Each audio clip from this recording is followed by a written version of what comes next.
Igitondo cyiza kuri mwebwe mudahwema kudukurikira umunsi ku munsi, aka kanya rero mbazaniye inkuru iri ku mihanda, inkuru iraza kuba yashimisha buri umwe wese uri buyumve.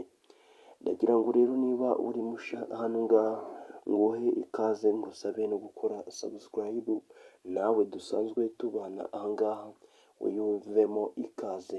Icara, shira agatebe hasi maze nguhereze inkuru, aho inkuru iba yizewe ijana ku ijana, kuko twebwe tubahereza inkuru zibubaka, ntabwo tubahereza inkuru zibasenya. Buri muntu wese rero unkurikiye nizere ko ameze neza, gusa n'utameze neza nawe yihangane abiharire Imana, ejo cyangwa ejo bundi azaba ameze neza.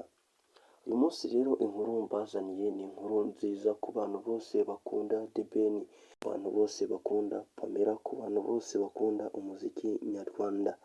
Kuri uyu munsi rero bazaniye inkuru ivuga ati The Ben ndetse na Pamela bibarutse imfura yabo kuri uyu munsi.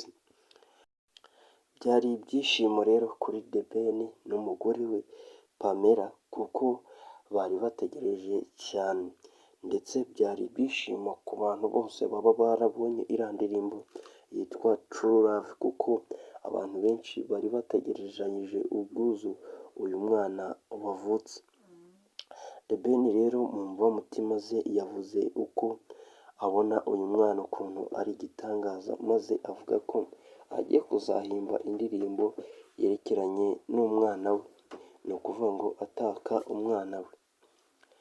Abantu rero kuri ubu ngubu baracyategereje bibaza ngo umwana wa The Ben ni umuhungu cyangwa se ni umukobwa. Ikintu ngiye kukikubwira, umwana wa The Ben ni umuhungu we w'imfura. Kuri ubu ngubu rero The Ben akaba atari yacura umugore bakiri mu bitaro. Pamela nawe yagaragaje ibyishimo bidasanzwe ubwo yamaraga kubona ko abyaye imfura ye y'umuhungu, maze nawe avuga ko azafatanya na papa we kuba bahimba iyi ndirimbo. Iyi ndirimbo rero reka tuyitegereze. Ni mu gihe gitoya rero The Ben yashinjwaga ibyaha birimo nko kuba yarafashe inda y'umugore we akayishyira ku karubanda, dore ko ngo bitari birebetse neza muri rusange.